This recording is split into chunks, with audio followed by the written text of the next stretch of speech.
Welcome everybody to episode 4 of Rouse and Roche.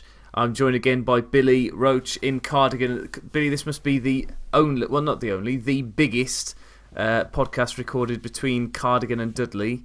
Have you been spotted in the streets? Do people know you now? I haven't had to sign any autographs just yet, but I am anticipating it once we get to, double digits. Yeah. And just to let everybody know as well, of course, if you're listening today, then you'll know that it is bonfire night, and that's why you can hear the explosions in the background. We're not under threat at all. We're perfectly fine. And as well, don't forget that you can get us on all sorts of social media now. I'm just trying to look for it because I've lost it, but I think it's at Rouse Roche Pod on Twitter and Instagram. So please send us stuff on there and follow us on there. But today, Billy, we're talking about the best individual sporting performances of all time. Yep. What came to your mind first of all? Who did you pick? Well, you asked me. You asked me last week, was it one I was looking forward to? And I said no, purely because I was like, I don't really know what that question means. So after having a quick think and then, letting it settle, I've come up with a couple of performances which stood out to me personally. Well, one in particular, which I'm sure you'll know who they are, but you probably not know much about them. Okay. And then two, you'll definitely know. And especially after I know this week you've actually shared yours with me. I know I haven't shared mine with you yet, so that helped as well. Yeah. But it was just something that it's almost someone in terms of a team sense. So I've got two individuals and one team. The team player, right, someone who drove their team to success, whereas the other two have driven their sport, if you'd say, to the next level. That's what I thought of, afterwards. How about yourself? Well, two of the ones that I've chosen are well before my time, so they're sort of legendary status. And if you consider what they've achieved, they have been surpassed. But I think because they were trend setters, if you like, or they set themselves a goal, it was quite interesting to look back and read about a couple of them, although I didn't do an awful lot of research. I still enjoyed one of them as well. In particular, my grandfather talks an awful lot about and how impressive it was and how he remembers it at the time. And then one of them is very fresh in the memory, and I don't really need to do a lot of research because I wasn't there, but you know what I mean. I was in the moment, yeah. So I'll invite you, Billy, then to start. Then you said you had one that you don't think I'll know about. Do you want that one first? Yeah, I want that one first, please. Yeah. Okay. So this is so tied in with this. So like you've just said, you've gone for people who before our time. So I was tossing it up between the two. One was Wilt Chamberlain, who is a famous basketball player who scored 100 points in a basketball match himself. Oh, wow. So most basketball games are 100 over 100 points, around 100 and between 109 and 120. So for one player to have scored that is obviously an incredible performance. So when did that happen? For some context, back I think it's at least 40 years ago. I didn't research too much into it because I only stumbled across it when I was researching for the individual performance that I've got, because I've chosen LeBron James. Oh, right, I know his name. You do know his name. So LeBron James is probably the most famous basketball currently playing. On a similar level to Michael Jordan. I'm sure you probably know who that is. I know him as well. He was in Space Jam. So to put it on a basic level for you, Tom, they're currently thinking of doing the Space Jam 2 with LeBron James. So that's the level that you need to, pitch them both at. He's massive. Yeah, he's huge. So LeBron James in 2016 led the Cleveland Cavaliers, which is my basketball team. Because you're from Cleveland. Because I'm obviously from Cleveland. Funny enough, the basketball team that I played for in Cardigan was called the Cardigan Cavaliers, and hence why I support. So there is a slight link. He was part of he led the Cavaliers to the 2016 NBA Final Championship, where they won. The first time, I think it was in 52 years that they'd won the championship, and they were the first team to ever come. So the way the finals are set up, it's a best of 7 series. Right. So it's the first team to 4 essentially, and they're the first team to come back from a 3-1 series deficit to win the NBA Finals. They were the first team to win away. They were away for 4 of those games and home for 3. So they were the first team to win the championship away because they were playing away game. So what was it that LeBron brought to that team then that made them so successful? Over the 7 games, he scored an average of 30 points per game, 11 rebounds per game, 9 assists per game, 2 blocks per game, and 3 steals per game to become the first. So he's the 3rd player in history to put up what's known as a triple-double. So he was in triple digits in a game, which was 27, 11 and 11 in Game 7. So turning the game around. He didn't play in Game 2. He came back for Games 3 and the rest of the series and achieved something which had never been done before. And it's hard to explain to someone who doesn't know much about basketball, but the statistics that I just read off to you weren't matched before and probably won't be matched since. Yeah, and I think it's similar to one of my picks, which you'll come to, that if you don't know the sport, you can't understand how close something was to not happening and falling apart. But yeah. So just with the 3-1 deficit, so it was the way the series went. So they were playing against Golden State Warriors and they went 2-0 up, and then Cleveland brought it back to 2-1, which is when LeBron came back. Then they lost the 4th game, and that was on a close deficit, 3-1, and then after that Cleveland won. But if all it took was for Golden State to win one of those games, and they would have won the championship. So he was voted for as the MVP of the finals, hence with all the statistics why he was. It was his 3rd title. He'd won the title twice with Miami, the Miami Heat. He started at the Cavaliers and promised to win them a championship before he left to the Miami Heat, and then returned that year to help lead Cleveland to the championship. So it was probably the greatest homecoming as well, especially because he'd won, when he went to Miami and won the championships, it was almost like Miami were the Man City of basketball at that period. They were just buying all the drafting all the stars and stuff. So for him to come back and then win it, and then the Golden State, they're currently doing a Man City having this era of dominance, or they've won the last, I think, out of the last 5 NBA finals they've been there, and they've won 3 out of those. I always find it interesting when, particularly with American sports, when they have World Series or things, or things like that, where there aren't any other countries that compete in it. That it's difficult to compare how good these players are because they're the only nation that really play. I know there's some others do, but LeBron James obviously must be up there as one of the most outstanding individual sportsmen of the 21st century because of how he's transcended basketball, and everybody knows who he is. But mine, I'm going to take you back to the 1950s, Billy. 1952 Olympics. It starts. Roger Bannister. Yeah. He fails. Well, it says relative failure in the 1952 Olympics. He didn't win any golds or set any records or anything, but he was the first Brit to. He finished 4th in the 1500 metres, which was considered a success at the time, if you can believe that. He set himself a new target to try and run the mile in under 4 minutes. He failed initially. He fell short by 2 seconds in 1952, later in 1952, and then when he actually did it, he hadn't had a very strenuous training program or anything like that. It was very windy just before the event, so people were not really particularly excited or expectant of this magnificent achievement. But 3,000 people turned up to the Oxford University racetrack. The other incredible thing is that he was an amateur at the time, and with a couple of pace setters, you can see their names somewhere, Chris Chataway, Chris Brasher, who were gold medalists in the Olympics, and there was all sorts of stories that went around that day. But to do that, to run a sub 4 minute mile as an amateur, and at that time, I think with relative now to the equipment that runners have nowadays. Yeah. We spoke the other week about Kichobgi. I think is something that really set the bar then for other athletes.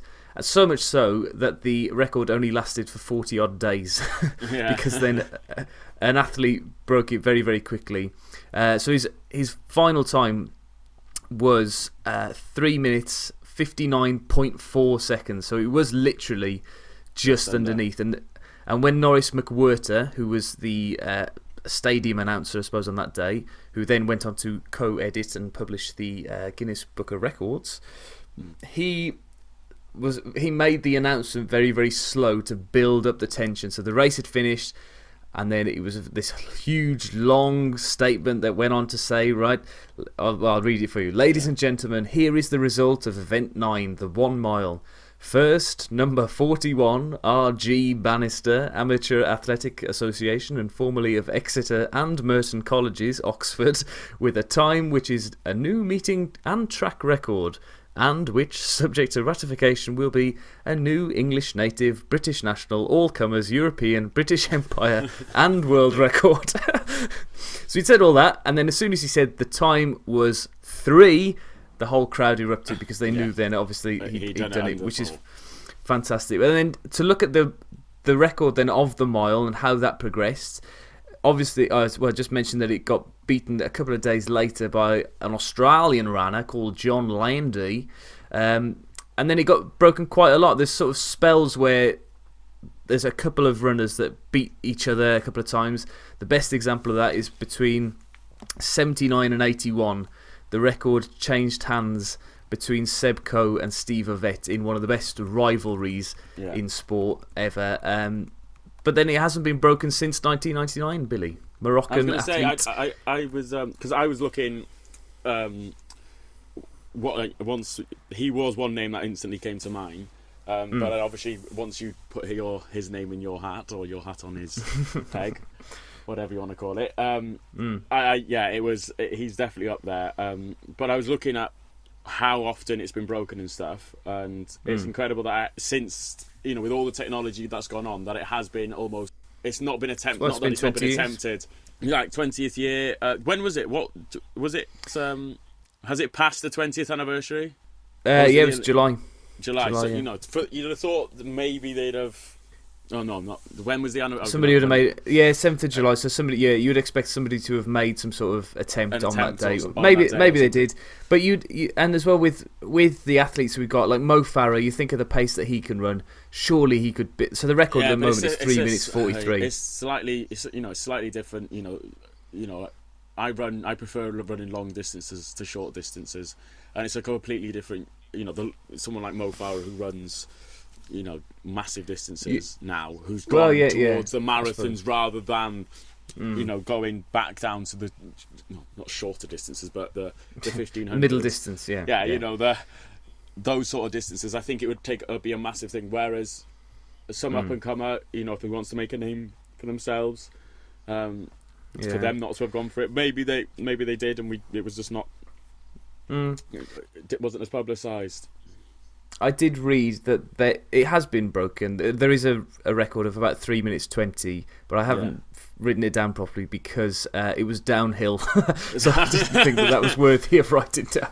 Yeah, maybe now the 2 hours. Maybe now the 2 hours has been the 2 hour marathon's been broken. Because I think that's been on a lot of people's minds That's been the challenge, I think, over the last few years. Maybe it's quite a way off going the sub 3 minute, but that'll slowly once that creeps back down again, that'll be probably the next.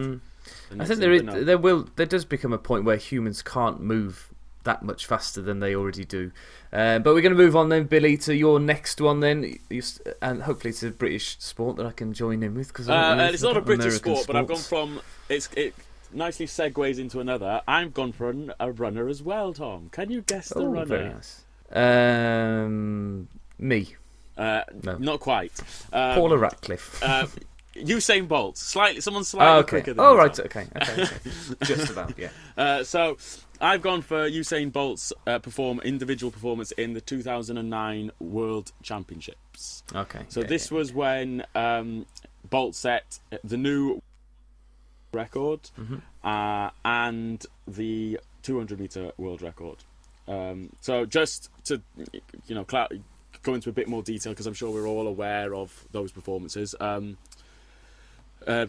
In Berlin, which was where he set the record previous to the 9.58, that was 0.11 seconds slower. So 11 seconds slower? God, he improved a lot, didn't he? 0.11 is what I said, 0.11, yeah. 0.11. So 0.11, which, so he obviously improved his time, by 0.11, as you say, Tom. But it was the largest margin since electronic timing was introduced in the sport in 1997 that it had increased by. Oh. So that's, to jump, to do a jump that great, which obviously isn't, in terms of when you try and measure it, it isn't that much in terms of when you think about it. But to put further context into it, the world record of the 100 metres in 2007 was 9.74. So in the space of 2 years, it had gone from 9.74 to 9.58. And the time it took to get to 9.74 was 16 years. That was from 9.9 to 9.74. So if you imagine now, so Bolt gets onto the scene and takes it from 9.74 down to 9.72, sorry, and then within 2 years he's taken it down to 9.58, and that's just 100 meters. His running technique was awful as well. Have you ever seen videos of him as a teenager with his head right back and craning his neck? It must have taken a lot of coaching for him to go from that to that so quickly, and that's probably why he improved that much that quickly. Is because of those slight tweaks. Well, that quickly, exactly. Margins. You've taken the words. Sorry, mate. Sorry. Yeah, no, but yeah, exactly. And again, then within the same, the same championships, he did that in the 100 meters, and then in the 200 meters, he ran a ridiculous 19.19 or 19.19. Which obliterated his own world record of 19.3, which is the largest margin of victory ever at a World Championship event in history. But it was also, that race had the most competitors finishing under 19.9. So despite the most people finishing under 19.9, he still absolutely smashed it. Like, I was watching it the other day, and I think that moment is the one that you see the most often, because he is so far in front of the other competitors, and it's because in the 200 meters you're coming round the bend, and he's in the middle lane, and he's already overtaken everyone who's in front of him on the bend. So lanes, I think he's in lane 4 maybe, and so he's already taken 5, 6, and 7. He's already overtaken them by the time he gets to the straight. So, and he just leaves them all behind. He could probably turn around and do a moonwalk over the finish line. He's had an incredible career as well, to win double gold medals at Beijing, London, and Rio. Yeah. It's going to be a shame that he's not going to be in Tokyo. He's going to be too old for that, isn't he? He has properly retired as well, hasn't he? I think he has properly. Well, I just wanted there was a clip. The clip that I was watching, the quote from when he won when he set the new was. This is the most incredible piece of sprinting the world has ever seen. Absolutely breathtaking. Humble, isn't he? He didn't just break his world record, he shattered it. Is there anything this man is not capable of? Fortunately, we do know now that he cannot play football. No, he's hopeless, isn't he? High standard. Who was the Australian team he played for? Off the top of my head, I can't remember. I'm not going to spend time now searching it up. Anyway, because I don't think our listeners he reckons he could have played up front for Manchester United, but I think well, he probably could nowadays. To be fair, he probably could. He could probably do a decent job there. Yeah. But yeah, anyway, moving on to your next. Very smooth actually, because mine's a footballer. We're doing well. By the name of Edson Arantes do Nascimento. Do you know who that is, Billy? Purely because you sent me the list earlier. Yes. Yeah, it's Pelé. Yeah. But it's a very specific moment in Pelé's career, and that was the 1958 semi-final and final, I suppose. But he was aged just 17. That's the most incredible bit of this story, because can you imagine like Phil Foden or Hudson-Odoi, somebody like that, stepping up on the world stage in the semi-final and the final. And the more I've read about it, the more outstanding it is. This is my favourite bit that I've just read of the last hour or so.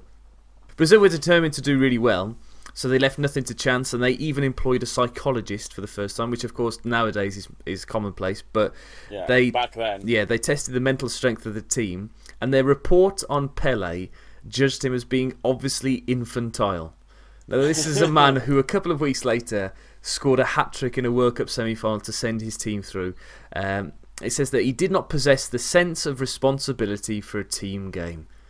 So what makes this even more for me, because I'm a secondary school teacher, and obviously at 16 I'm teaching boys at that age, and I could definitely put that quote to probably some of the boys that I teach quite easily. But for someone at a professional level to give that quote to someone, so I'm trying to think of some of the boys that I teach, and there are, and to think of one of them going on and then to win the World Wales, maybe it'd be a huge achievement. Far, but it's even like this, or to win the Euros next year is mad to think. But Pelé obviously went and did it. Yeah, I seriously doubt the capabilities of this psychiatrist as well, because they described Garrincha as being an idiot. So it was obviously they were looking in a mirror. It was 1958 anyway, so things were different. But Pelé arrived at the tournament with a knee injury. Didn't play through the early stages. His first appearance was against Wales, believe it or not, in the quarterfinals. Wales, of course, in their only World Cup, and to get to the quarterfinal for Wales. Outstanding. That should be the team award, best team achievement, but it's not. And Pelé scores the only goal in that game. So Wales were so close to a semi-final and knocking out Brazil, but they weren't. They didn't do it in the end. And then the semi-final is where the story really kicks off, because he scored a hat-trick in the game. He was the youngest scorer in the World Cup, and beating Just Fontaine's France as well. Just Fontaine broke the record for the most goals in a World Cup tournament during this World Cup as well, with 13 goals. So for a young rapscallion in Pelé, then go and spoil the party, to go and do that, and then 2 goals in the final as well. There was a quote from one of the Sweden players as well after he scored his second goal in the 90th minute to really confirm the win, making it 5-2. He said, "If I could, I would have stood and applauded, because it was superb." But Pelé as well, his whole career is incredible, really, because of staying at Santos for so long and then making such an impact on American football with the Cosmos in New York. But just to think, as you said, and to consider players nowadays who are 17, and how well, as the word to describe Pelé by the psychiatrist has been infantile. I think if you could take some of our younger players nowadays, in comparison, can you imagine anybody stepping up like that? The one that jumps out to me was because did Theo Walcott go to? Yeah, he was 16 at the World Cup. And he was 16 at the time. I know Owen and Rooney went when they were young, but I don't think they were that young. As in, I don't think they were 16. I think they were 18. Well, possibly. Michael Owen as well was 18, of course. Yeah.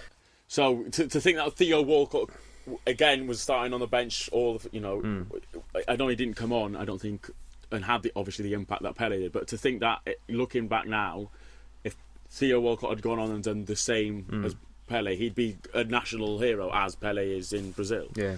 But it's mad to think that there's, like you've named a few players at the start who could now go on and do something similar and us not know, because obviously the Brazilians didn't know what they had at the time. That was astonishing. That was the exciting thing as well about World Cups in the past, that you didn't know the players that were going to turn up for Brazil. You would only see them once every 4 years, and then they've got this teenager, who is he? And then you have to wait a little while in the tournament for him to come.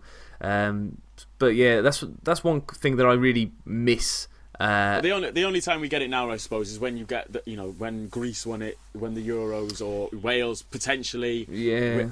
We knew about the Welsh players, who they had, but some of the Welsh players probably for other countries were like, who the hell are they, sort of thing. But nowadays because of the media and everything, everyone knows who everyone is before they even get there. Yeah, there's always the one to watch. Yeah, the famous image as well of the 1958 World Cup is Pele in floods of tears. Now, apparently, he was so overwhelmed and possibly exhausted because of the amount of running that he had to do as a young man. He'd passed out as soon as the game finished. He was just completely overwhelmed. And then there's the famous image of him like flopping over the other Brazilian players because he's just so emotional and weeping at what he'd actually achieved. And I think that's a very poignant moment in World Cup history. Let's hit me with your last one then, Billy. Okay, so we haven't really got a segue into this one. We've ruined it now, unfortunately. Yeah, but I've gone for another Olympian, probably one of the most famous ones. I've gone for Michael Phelps. Oh, yes. In the 2008 Olympics, where in Beijing, where he went on to win 8 gold medals in probably one of the most dominating performances of our lifetime, if not ever. He set out before the Olympics. He set out to break Mark Spitzer's record of 7 gold medals, and he had to, I know a lot of people doubted that he could do it before. I think was it Thorpe, his competitor? Yeah. I don't think Thorpe was I think Thorpe had retired at that point, going into that Olympics, because I going over some of the commentary. Or he wasn't competing in all of the events if he hadn't retired. Phelps was racing against Thorpe's times because he had held most of the records of the world records. So the only event that Phelps did not world record that Phelps did not break was the 100-meter butterfly. The other 7 events which he won. In that one he did set an Olympic record, so only an Olympic record. But the other events which he won as well were the 400-meter individual medley, 4 times 100-meter freestyle relay, the 200-meter freestyle, the 200-meter butterfly, the 4 times 200-meter freestyle relay, the 200-meter individual medley, and the 4 times 100-meter individual medley race. So he set world records within all of them as well. Yeah. Now, so the one thing I remember from this, and I remember like waking up early and watching. Oh yeah, another record, another gold. Yeah, great. I remember Michael Johnson, the sprinter, saying, "If I was allowed to run 100 meters backwards and sideways, and I would win rolling 8 gold medals, doing roly polies." Yeah, but the swimmers have got such an advantage in terms of how many medals they can win, just because of how many different ways they can do it. And it's not really like you need a lot of recovery time. You could have jumped back in the pool as soon as he'd finished one and done another 100 meters. So it is an incredible achievement to do so many in one Olympics, but I think it would be even more impressive if it would have been, I don't know, a runner or something like that in terms of Olympic If for example like Bolt had gone on to or whatnot, but then they were to play devil's advocate in terms of the field events. They have a specific event for that. They have the heptathlon and the decathlon. And they say about have Bolt an event for that, which is what it's for. Whereas the swimming, I'm not going to say that one's better than the other or whatnot. But I think I haven't days, but I think he had to compete in something like 17. He had to swim 17 times, or within 17 days he was swimming however many times. Something to do with the number 17 anyway. But it was ridiculous how much, like you say, he had to go in, swim, but he also had to qualify for all of them. All it took was one injury, because I think most people expected him, because I think the Olympics after, which was in London, I think he got another 8 medals, but he only got 6 golds, because he did go on to, win. I picked Phelps and this individual performance, but you could have said Phelps' entire career, because he went on to win the most gold medals. Which again, like you said, he's a swimmer, but it's the same with the cycling and Chris Hoy. There's just many. Yeah, absolutely. Yeah. With them, Hoy, he got. I think he got 5. Did he have 5 golds? But that was over or something his career, I think. But Phelps was my final individual performance. Come on then, Tom. Right. Have you got a swimmer now? How are we going to segue?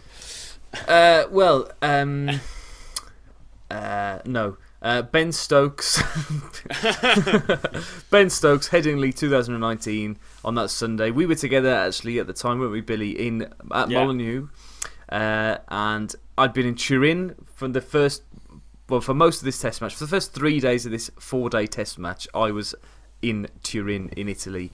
And the first day, I remember walking around Turin and listening to England bowling out Australia quite cheaply and thinking, oh, we've got a game on here. England could make something happen, because in the first 2 test matches, England had been, well, they'd lost in the first game at Edgbaston. They'd drawn because of the rain at Lord's. So they had to win at Headingley to keep the Ashes alive. Otherwise, they were going to lose them for the first time in England since 2001. And it was looking like that was going to happen, because in the second innings, rather than following up their good bowling display, they got bowled out for 67. One of the lowest scores in Test match cricket. They should have had a lead at the end of that first innings, but they didn't because they were so poor. And then Stokes, it starts off with Stokes bowling for 20 odd overs up the hill, really, really difficult, but they had lost a couple of their bowlers. James Anderson had been ruled out of the series with an injury, and I'm sure somebody else had been injured on the day. Chris Wokes had a bit of a knock, so they relied on him to get them back into the game, and they bowled Australia out relatively cheaply, but it looked like an improbable victory for England, because they needed to chase 360, which sounds like, well, you know, those of you who watch cricket casually and watch 2020s and one-day internationals, you think, well, if they can chase 300 in 50 overs and they've got 2.5 days, they should be able to chase 360. But it gets very, very difficult. With the pitch that you use for 5 days, it starts to turn, the ball swings a lot when it's new, and then when it gets older, it sort of reverse swings. You expect it to come in one way, but it goes the other way. And just the fact that you've got to be out batting for such a long time makes it very, very difficult. So England really knuckled down, and they played a little bit better in the second innings, and people were just hoping that we sort of gave a good display of ourselves. Nobody thought that we were going to win. Everybody had thrown the towel in and assumed England have lost the Ashes. Never mind. And I remember getting on the plane in Turin to go to Frankfurt, and Joe Root was batting with Joe Denley, and things were going okay. They were building a little bit of a partnership, and then between flights, there was a wicket, and Ben Stokes came in late on the Saturday evening. Now he's a very, very aggressive and positive player, as we saw in the World Cup, and he can score runs very quickly. However, he really knuckled down, and I think it was something like 2 runs from 60 balls that he started the next day, the Sunday, with. So it was an incredible feat to just be patient where it's not your natural game. And then at the other end, wickets start to tumble. He had a bit of a partnership with Johnny Bairstow, but he ran out Joss Butler, who he had a partnership with in the World Cup final, to help them win that. And then it was with Jack Leach, the number 11 batsman. So the last batsman. Australia need 1 wicket. England needs 70 odd runs to win the game. And Ben Stokes just flicks a switch. He goes from this very calm and composed player to a wild thing. He's smashing the ball out of the ground, reverse sweeping Nathan Lyon for 6. It was out of this world, because he just thought, we're expecting to lose now. Let's just try and get as close as we can, as quick as we can, because there's no point waiting around, because they'll eventually get Jack Leach out, the number 11 batsman. Yeah. Jack Leach as well only scored 1 run from 10 balls, but he played such an important role, because he had to make sure that he didn't get out, otherwise the game's over. And I nearly picked him as one of these performances, just because I'd seen yours. I thought, shall I put him in, so then you can do all the talk, and then I can just say, yeah, you've already spoken about him. I'll just leave it's him Jack in. Leach. No, Jack Leach. Last summer had a huge bang to the head, a really nasty injury, and he was scared to bat really for a long time over the winter. But worked really hard, trained a lot. Even though he's a number 11 batsman, it's a very important skill, and if you can add that to your game, because earlier in the summer he'd scored 92 against Ireland as what's called a night watchman. So you send a bowler in who's not really a batsman to just try and save somebody's wicket the night before. So you haven't really started your innings, you've got a couple of awkward overs, you send bowler in, but he ended up batting then for most of the next day and scored 92, so it was impressive. Right, so we just had a bit of a minor technical hitch, but anyway, we're back on. So yeah, Ben Stokes, 135 not out, single-handedly winning the game with a little help from Jack Leach, but it was disappointing then that wasn't followed on, and England went on to draw the series and actually lose the Ashes, because if you draw the series while the other team has the Ashes, that's how it works. So England don't have the Ashes currently, but it was just incredible as well to have followed up his performance in the World Cup 6 weeks before, and everybody was sort of saying, "Oh, we won't see anything like this for a long time," and then 6 weeks later, it is considered to be the best individual Test match innings. It's not the greatest Test match because of what happened at the beginning of the game, but for an individual to finish a game like that in cricket is unheard of, because you have to rely as well on a man down the other end. There haven't been many Test matches that have won by one wicket, and as well, we have to mention 2 years ago he was in huge trouble. He punched a man outside a Bristol nightclub. He was dropped from the England team going to Australia. He'd really let the side down in a big way, and they went and lost that series quite badly. But then he's come back into the team like a changed man, yet he's still got this aggression that he can call upon when needed now. But for me, that's because I've lived through it and because I've experienced it, albeit my phone died when England needed 2 to win, so I missed a couple of important moments.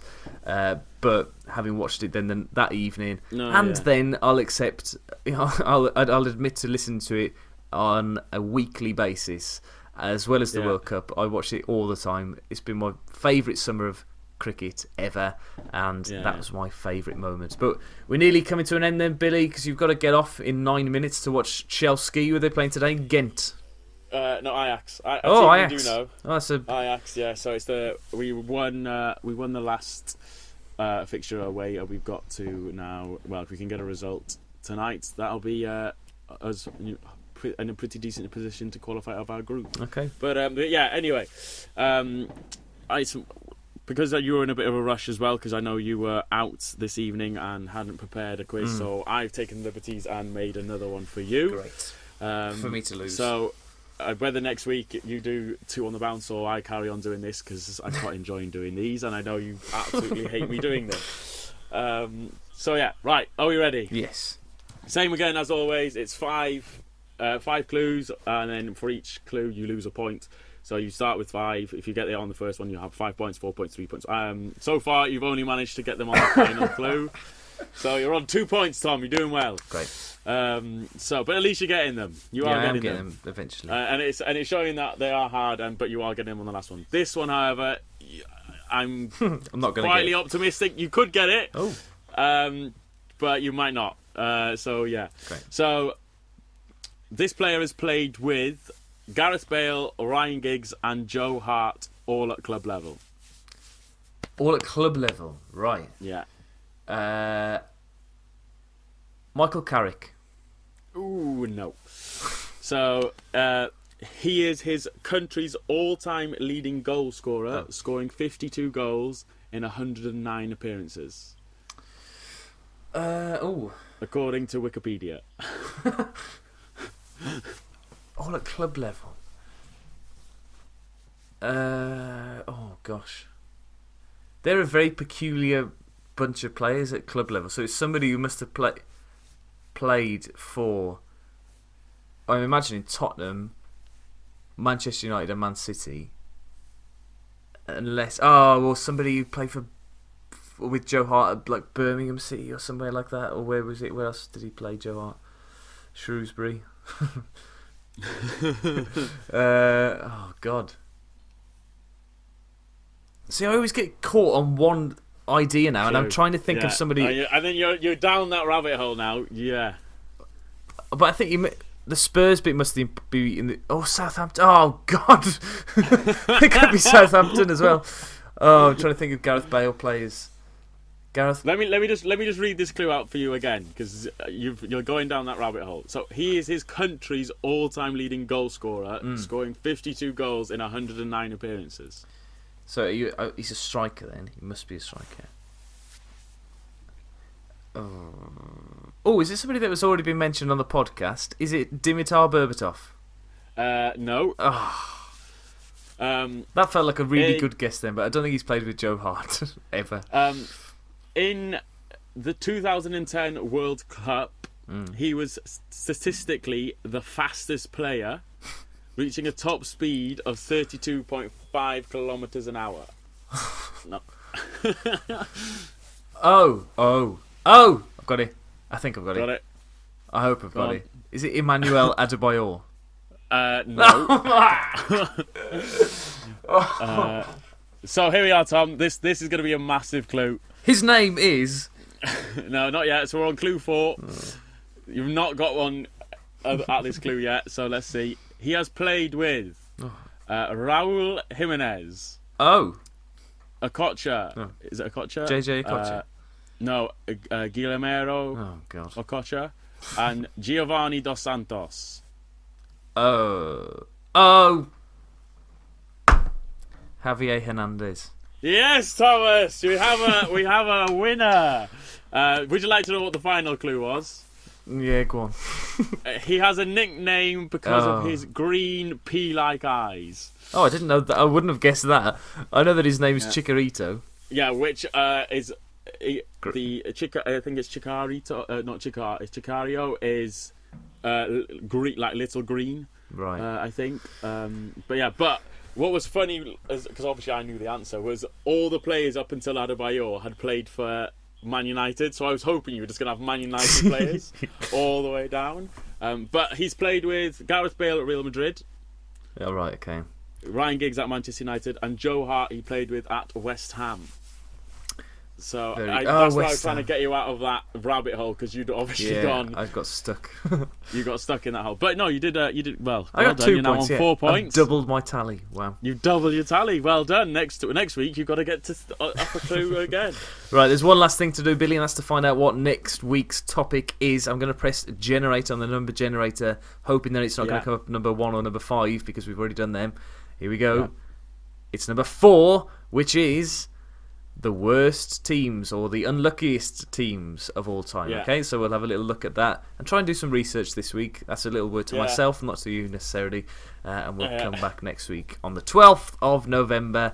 And if you've enjoyed it, let us know. I'm going to put this one on YouTube as well, Billy, because it's going to take me a little while to edit it, so I may as well try and get some views on it somewhere. But I think it's available now on Acast, Spotify, Anchor, and iTunes, maybe.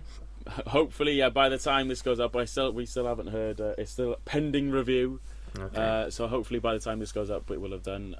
And hopefully, my lockjaw, because I've just been to the dentist, hasn't. I know I fumbled over a few words a couple of times, but that just seems to be a normal thing coming from Wales. Yeah.